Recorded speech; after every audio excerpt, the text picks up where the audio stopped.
This is Optimal Relationships Daily. Are friendships the key to workplace happiness? By Eileen Habelow with digtofly.com. A recently published conference board study found that only 45% of Americans are satisfied with their jobs. While the causes of dissatisfaction may be many, it doesn't seem to be rooted in the person we sit across from in cubicle land. In fact, a new Randstad WorkWatch survey reveals that American workers seem to be happier at their jobs because of the friendships they cultivate with coworkers.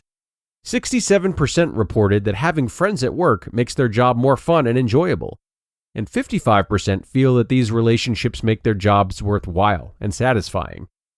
But not all workplace friendships seem to be created equal, as the survey also found that people characterize their professional relationships in a variety of ways.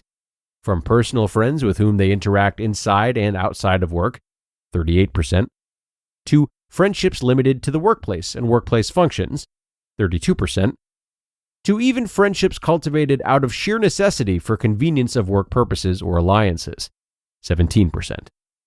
Positive work culture. Whatever the category or reason for these friendships, Americans seem to be viewing workplace friendships as possessing more benefits than risks. Interestingly, the top responses from the survey aligned more to workplace culture. A more creative and friendly workplace, 70%, increases teamwork, 69%, increases morale, 59%, and increases knowledge sharing and open communication, 50%.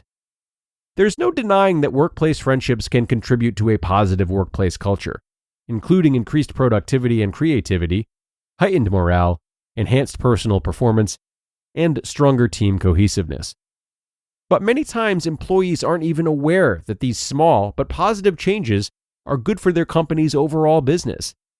It's almost hard to not befriend coworkers given the amount of time many people spend at their jobs, whether due to the current economic climate, job responsibilities, or one's own personal work style. Workplace friendships.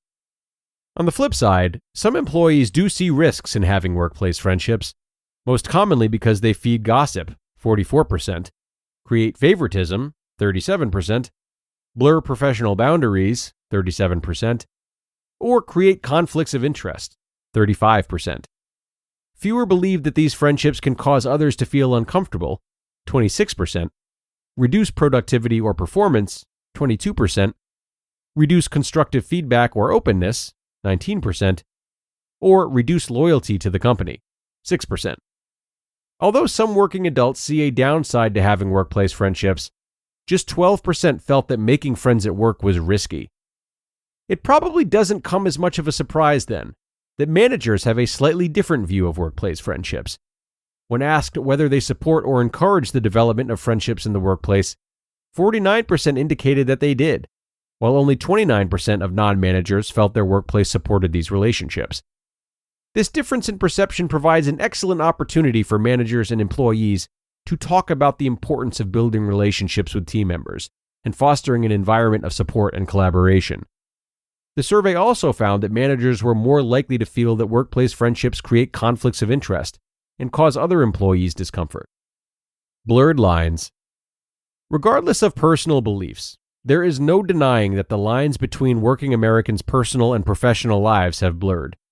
One reason may be the expanded roles and responsibilities many have taken on due to layoffs and hiring freezes.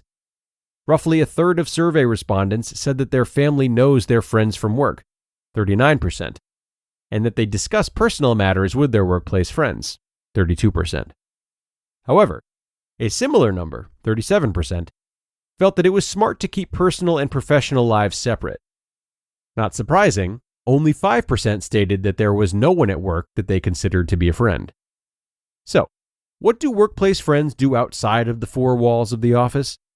According to the WorkWatch survey, many felt that activities such as attending movies and concerts or going to bars and dinner, 61%, or hanging out casually at one another's home, 57%, were proper activities. But respondents seemed to draw the line at vacationing together and going on romantic dates. Clear boundaries. Remember that it's always best to establish clear boundaries, keeping in mind that conversations and personal information should not be divulged, but rather kept within the circle of friendship. Likewise, maintaining personal time away from the office and away from workplace friends can be very healthy in the long run.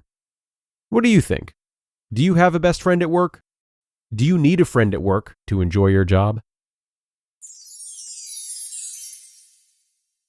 You just listened to the post titled, "Are Friendships the Key to Workplace Happiness?" by Eileen Habelow with digtofly.com. And thanks a lot to Eileen today for this one. So she's a guest writer on Dig to Fly and currently the Senior Vice President of Organizational Development with Randstad, the world's second largest provider of HR solutions and staffing, actually. Eileen is responsible for leading efforts in training and development, performance management, leadership development, HR consulting, and diversity. So this type of topic is right in her wheelhouse, needless to say. And you can imagine it was an enjoyable post for me. If you've been listening for a while, you know how much I value both conversations about friendship and research-backed articles. So it had both of those. And it was also interesting to hear the different ways that people conceive of and classify their workplace friendships in this article. But that is going to do it for today, everyone. As always, I thank you so much for being here. I am wishing you a great rest of your day, and I hope to see you back here tomorrow for more, where your optimal life awaits.